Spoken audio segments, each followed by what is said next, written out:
ሮሌክስ ዛሬ ላይ ወደ 8 ቢሊዮን ዶላር ገደማ የሚገመት ዋጋ ያለው በዓለም ላይ ካሉ እጅግ የቅንጦት ብራንዶች አንዱ ነው። ታሪኩ ከአንድ ክፍለ ዘመን በፊት የጀመረው የወረሰው ንብረት በተሰረቀበት አንድ ወላጅ አልባ ታዳጊ ነበር።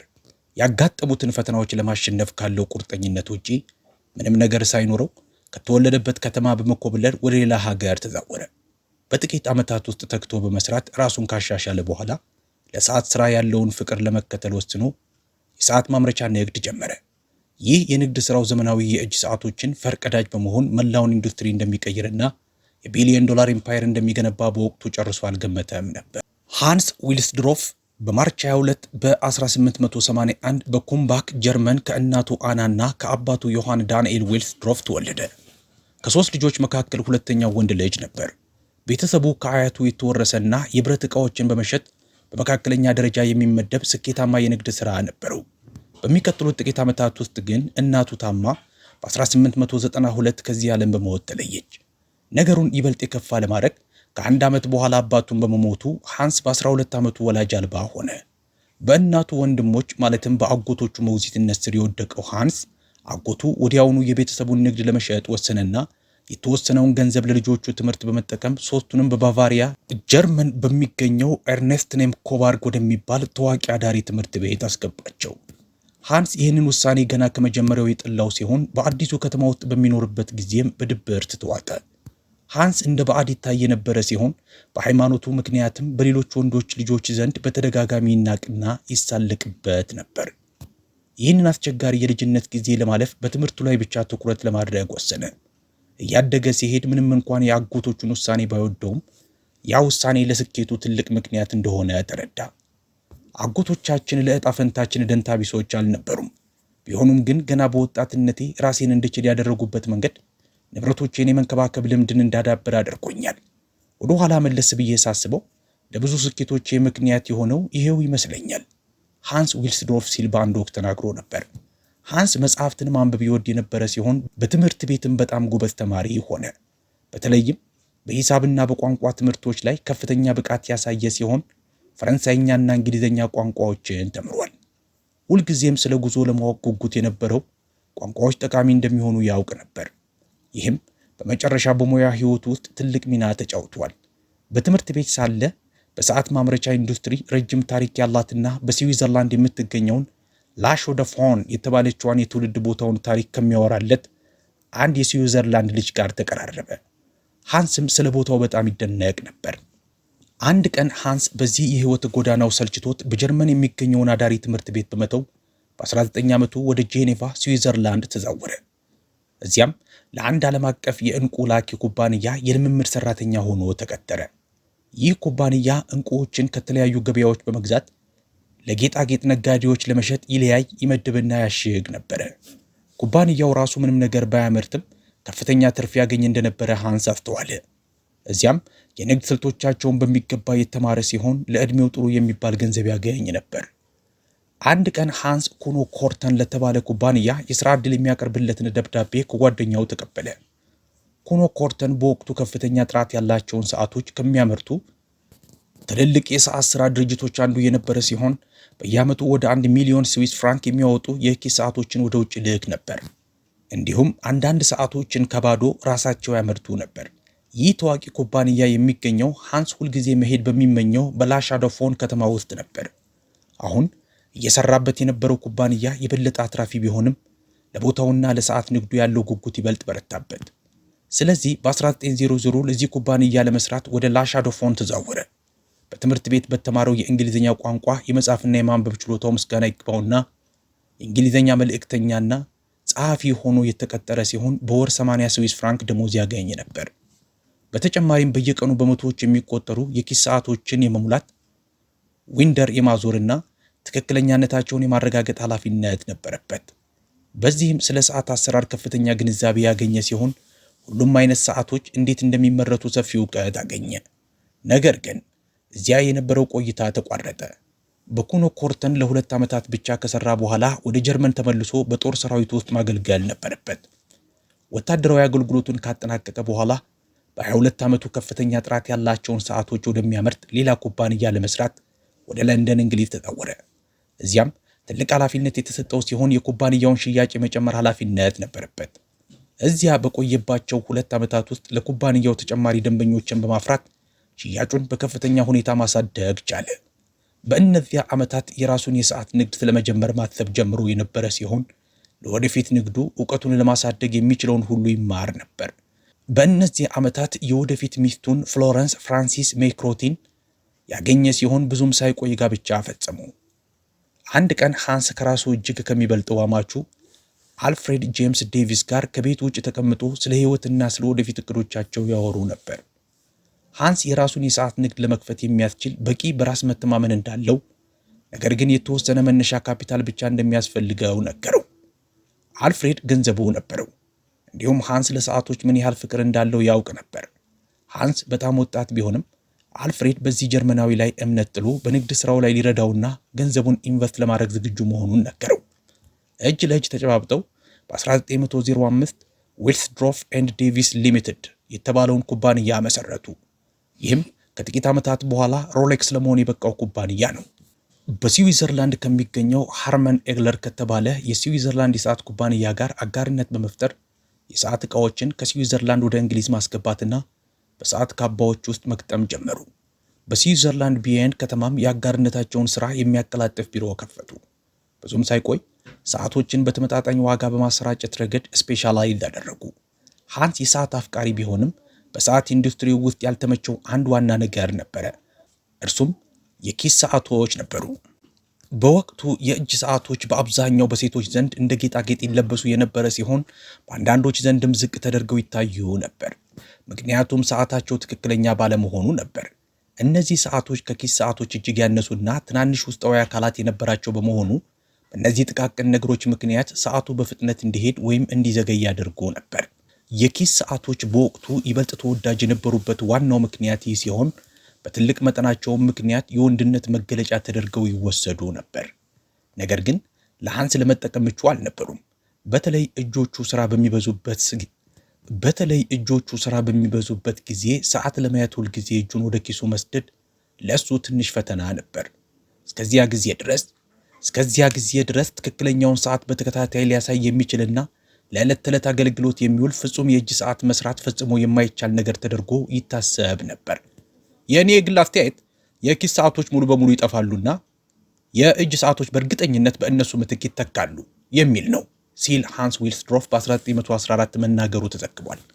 ሃንስ ይዋሊደር እንጂ የእጅ ሰዓቶች ለሁሉም ሰው አዲስ መደበኛ ስርዓት እንደሚሆኑ የተነበየ ሲሆን ፍጹም የሆነውን የእጅ ሰዓት ለመስራት መንገድ ለመፈለግ ሙሉ በሙሉ ራሱን ሰጠ። ለሚቀጥሉት በርካታ ዓመታት በመላው አውሮፓ ወደሚገኙ በርካታ ሀገሮች በመጓዝ ስለ ሰዓቶች ጥቃቅን ዝርዝሮች ለመወያየት ስፍር ቁጥር የሌላቸውን ሰዓት አምራቾች አነጋገረ። በእነዚያ ዓመታት ኩባንያውን በመሰረተበት በዚያው ዓመት በመጀመሪያ የራሱን የእጅ ሰዓቶች መልቀቅ ጀመረ። ከአንዱ ሰዓት ወደ ሌላው ከጉዞው ከሌሎች ሰዓት ሰሪዎች የተማረውን በመተግበር ለወንዶችና ለሴቶች የተሻለ ጥራት ያለውና እምነት የሚጣልበት የእጅ ሰዓት ለመስራት ጠንክሮ ሰራ። ብዙም ሳይቆይ ኩባንያው ተቀባይነት ማግኘት የጀመረ ሲሆን በ1908 በእንግሊዝ የሰዓት ማምረቻ ኢንዱስትሪ ውስጥ ካሉ ቀዳሚ ድርጅቶች አንዱ ሆነ። ሮሌክስ። አሁን ላይ ሃንስ የኩባንያውን ስም ወደ ከፍተኛ ደረጃ ማራኪና በማንኛውም ቋንቋ ለመጥራት ቀላል ወደሆነ ስም መቀየር ፈለገ። ስሙ በሰዓቱ ገጽ ላይ በቀላሉ እንዲገጣጠም አጭር መሆንም ነበረበት። ፍጹም የሆነውን ስም እስኪያገኝ ድረስ ከአልፋቤት 5 ፊደላትን በማጣመር ብዙ ጊዜ አሳለፈ። በመጨረሻም ሮሌክስ ተወለደ። ወዲያውኑ ፍጹም ስም መሆኑን ያወቀ ሲሆን ከጥቂት ቀናት በኋላ በ1908 የሮሌክስን ስም ለዊልስድሮፍ ኤንድ ዴቪስ ሊሚትድ የንግድ ምልክት ወይም ትሬድማርክ አድርጎ አስመዘገበ። በሚቀጥሉት ጥቂት ዓመታት ውስጥ ሮሌክስ በከፍተኛ ጥራት የእጅ ሰዓቶቹ መታወቅ የጀመሩ ሲሆን ብዙ ባለጸጎችም መጠቀም ጀምረው ነበር። ነገር ግን ብዙም ሳይቆይ አንደኛው የዓለም ጦርነት ፈነዳ። ብዙ የንግድ ተቋማት የሰዓት ድርጅቶችን ጨምሮ በሥራ ላይ ለመቆየት ታገሉ። በአንዳንድ ሁኔታዎችም መዝጋት ነበረባቸው። ሮሌክስ ግን አልተዘጋም። ይህ አሳዛኝ ክስተት የሃንስ ኩባንያ ቀድሞውኑ እምነት የሚጣልባቸው የእጅ ሰዓቶች ስላሉት ይበልጥ ታዋቂ እንዲሆን አደረገው። ብዙ ወታደሮች ለመጠቀም በጣም ቀላልና ደህንነታቸው የተጠበቀ በመሆኑ ከኪስ ሰዓቶች ይልቅ የሮሌክስ የእጅ ሰዓቶች ይሰጧቸው ነበር። እንዲሁም በሰዓቱ ትክክለኛነት ምክንያት ጥቃቶቻቸውን በተሻለ ሁኔታ ለማስተባበር ረድቷቸዋል። በዚያን ጊዜ ኩባንያው በ1914 60 ሰዎችን እስከ መቅጠር የደረሰ ሲሆን በለንደን ትላልቅና ሰፊ የቢሮ ቦታዎች ነበሩት። ተአማኒነታቸውን የበለጠ ለማሳደግ ሮሌክስ ከስዊዘርላንድ የመጀመሪያውን የእጅ ሰዓት ክሮኖሜትር ደረጃ ያሸነፈ ሲሆን በመቀጠልም ከለንደኑ ኪው ኦብዘርቫቶሪ የክፍል ኤ ትክክለኛነት የምስክር ወረቀት አገኘ። ይህ ብራንዱ በሰዎች ዘንድ ይበልጥ እምነት የሚጣልበት እንዲሆን አደረገው። ነገር ግን ለሃንስ ሁሉም ነገር አልጋ ባልጋ አልነበረም። በ1914 ብሪታናውያን በታላቋ ብሪታንያ ለተመዘገቡና ዓለም አቀፍ ድንበሮችን አቋርጠው ዕቃዎችን ወደ ውጭ ለሚልኩ ኩባንያዎች ሁሉ የ33 በመቶ ታክስ ጣሉ። ይህ ለሃንስ ትልቅ ስጋት ስለሆነበት እነዚህን ታክሶች ለማስቀረት የኩባንያውን ዋና መስሪያ ቤት ከለንደን ወደ ቢየን ስዊዘርላንድ አዛወረ። ለዝውውሩ ሌላው ምክንያት ደግሞ በዓለም ጦርነት ምክንያት የብሪታንያ ሕዝብ ጀርመናውያንን መጥላት መጀመሩ ነበር። ሃንስ ዊልስድሮፍ የሚለው ስም በግልጽ ጀርመናዊ በመሆኑና ምንም እንኳን ሮሌክስን አስቀድሞ ያስመዘገበ ቢሆንም አሁንም በእንግሊዝ የዊልስድሮፍ ኤንድ ዴቪስ ስም ይጠቀም ስለነበር ስሙ ዝቅ ተደርጎ ይታይ ነበር። ይህም በ1915 የኩባንያውን ስም ከዊልስድሮፍ ኤንድ ዴቪስ ሊሚትድ ወደ ሮሌክስ ዎች ኮርፖሬሽን ሊሚትድ ወይም ዘ ሮሌክስ ዋች ኮርፖሬሽን ሊሚትድ ሙሉ በሙሉ እንዲቀየር አደረገው። ከዓመታት በኋላ ሃንስ የሮሌክስን ታዋቂ የ5 ኮከብ አክሊል የንግድ ምልክት አርማ አስመዘገበ። ይህም ከዚያ ጊዜ ጀምሮ በሰዓቶቻቸው ገጽ ላይ መተግበር ጀመረ። በ1919 የሮሌክስ ዎች ኮርፖሬሽን ዋና ቢሮውን ከቤን ወደ ጄኔቫ አዛወረ። ይህም ቢሮ ዛሬም ድረስ እዚያው ይገኛል። ከአሁኑ ጀምሮ ኩባንያው የሰዓት ዕቃዎችን በቢየን በማምረት ላይ ያተኮረ ሲሆን ወደ ጄኔቫ ያጓጉዟቸዋል። እዚያም የሰዓቶቹን ትክክለኛነት በጥንቃቄ በማረጋገጥ በከፍተኛ ዲዛይናቸው በማጠናቀቅ ምርቶቻቸውን ለገበያ ያቀርባሉ። ሃንስ ከቡድኑ ጋር በመሆን የእጅ ሰዓትን የቴክኒክ ፈጠራ ለማሻሻል ሙሉ በሙሉ የተጋው እዚሁ ጄኔቫ ውስጥ ነበር። የሰዓት ካባውን በጣም ጥብቅ በማድረግ የሰዓት እንቅስቃሴዎቻቸውን በአቧራ፣ በላብ፣ በውሃ፣ በሙቀትና በቅዝቃዜ ምክንያት ከሚመጣ ጉዳት በቋሚነት የተጠበቁ እንዲሆኑ ማድረግ አለብን። ያኔ ብቻ ነው የሮሌክስ ሰዓት ፍጹም ትክክለኛነት ሊረጋገጥ የሚችለው ሲል ሃንስ ዊልስድሮፍ በአንድ ወቅት ተናግሮ ነበር። ለትዕግስቱና ለቁርጠኝነቱ ምስጋና ይግባውና በመጨረሻ ፍሬ አፈራ፣ ትልቅም ስኬት አስገኘ። በ1926 ሮሌክስ የሰዓት ኢንዱስትሪውን ለዘላለም የሚቀይረውን አዲሱን ሞዴል ለቀቀ። እርሱም ሮሌክስ ኦይስተር የተባለው በታሪክ የመጀመሪያው የውሃ መከላከያ ወይም ዋተር ፕሩፍ የእጅ ሰዓት ነበር። ይህ አዲስ ሞዴል በውስጡ ላሉት ትናንሽ የሰዓት ክፍሎች ጥሩ መከላከያ በሚሰጥ በጣም ጥብቅ ካባ የታሸገ በመሆኑ ውሃ እንዳያስገባ ያደርገው ነበር። ሃንስ ይህ አብዮታዊ መሆኑንና ሰዎች በእርግጠኝነት ፍላጎት እንደሚኖራቸው ያውቅ ነበር። ነገር ግን ለዓለም በጣም ፈጠራ በሆነ መንገድ ለማቅረብ ፍጹም የሆነውን ዕድል ለመጠበቅ ወሰነ። በ1927 ሃንስ መርሴዲስ ግላይቴስ ስለምትባል ለንደናዊ ሴት ሰማ። እርሷም እንግሊዝና ፈረንሳይን የሚለየውን የ20.5 ማይል የውሃ አካል የሆነውን የእንግሊዝ ቻናልን ዋኝታ መሻገር እንደምትችል ተናገረች። ሰዎች አላመኗትም ነበር። ስለዚህ የውሃው ሙቀት በጣም ቀዝቃዛ ቢሆንም በሺዎች በሚቆጠሩ ሰዎች ፊት ድጋሚ ለማድረግ ተዘጋጀች። ሃንስ እድሉን አይቶ የሮሌክስ ኦይስተር ሰዓትን በአንገቷ ላይ እንድታስር አበረታታት። ከ10 ሰዓታት በላይ ከዋኘች በኋላ በቅዝቃዜ ልትሞት ስትቃረብ ከውሃው የወጣች ሲሆን የቻናሉን 4/5 ያህል መንገድ ተጉዛ ነበር። ተግባሩ ሙሉ በሙሉ የተሳካ ባይሆንም የሮሌክስ ኦይስተር ሰዓት ግን ፍጹም በሆነ ሁኔታ ላይ ሆኖ ከውሃው ወጣ። ሰዎች ስለ ሰዓቱ በጣም ተደነቁ። ሃንስም ከክስተቱ ጋር የተያያዘ ማስታወቂያ በለንደኑ ዴይሊ ሜል ጋዜጣ የፊት ገጽ ላይ በማውጣት ማስታወቂያውን ተከታተለ።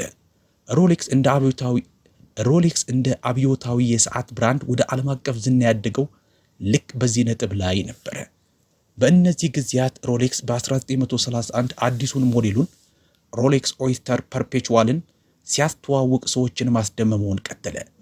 ይህ ሰዓት በታሪክ መጀመሪያው የውሃ መከላከያና በራሱ የሚሞላ ወይም ሰልፍ ዊንዲንግ የእጅ ሰዓት ነበረ። የቀድሞው የሮሌክስ ኦይስተር ሞዴል ትልቅ ስኬት የነበረ ቢሆንም በካባው ጥብቅነት ምክንያት ሰዓቱን ብዙ ጊዜ በእጅ መሙላት ወይም ማዞር ከባድ ፈተና ነበር። የኦይስተርን አክሊል ወይም ክራውን መጀመሪያ ፈትቶ መፍታት፣ ከዚያም ሞልቶ ድጋሚ ማጥበቅ ነበረበት።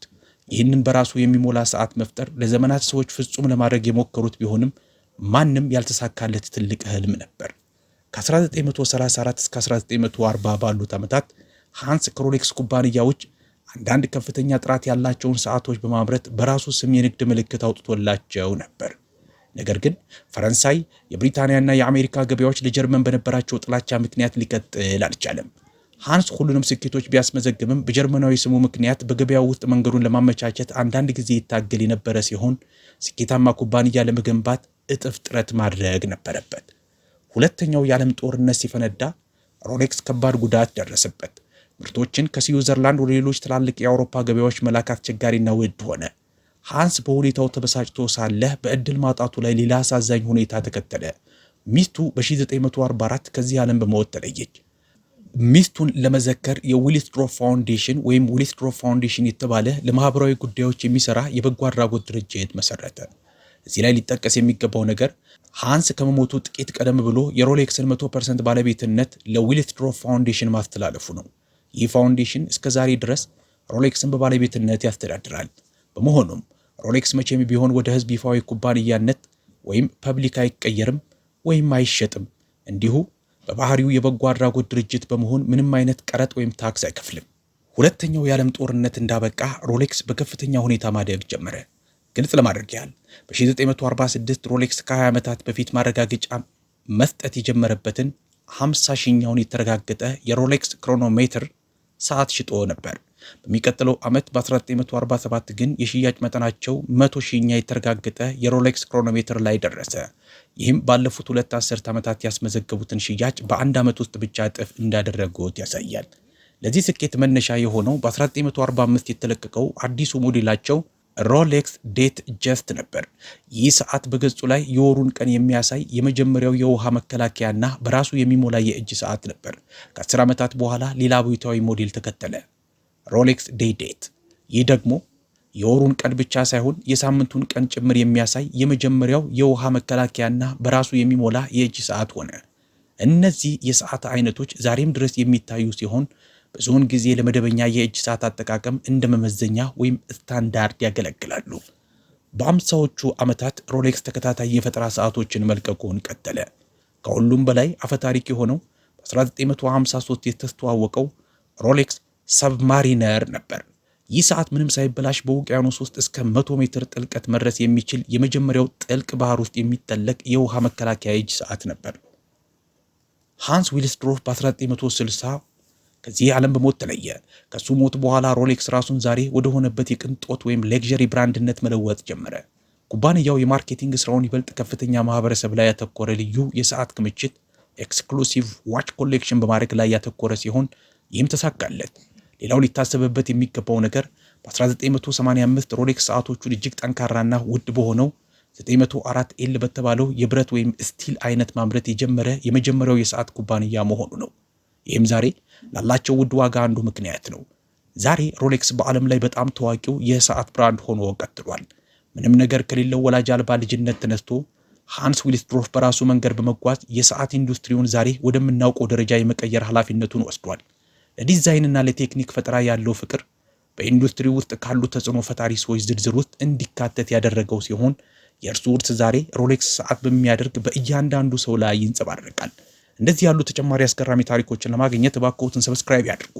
እንዲሁም ይህንን ቪዲዮ ላይክ እና ሼር በማድረግ ለሌሎች ያጋሩ። በተጨማሪም ይህንን ቪዲዮ ከየትኛው ቦታ ሆነው እየተከታተሉ እንደሆነ በኮሜንት መስጫው ላይ እንገሩን። በሌላ ድንቅ ቪዲዮ እስከምንገናኝ ሰላም።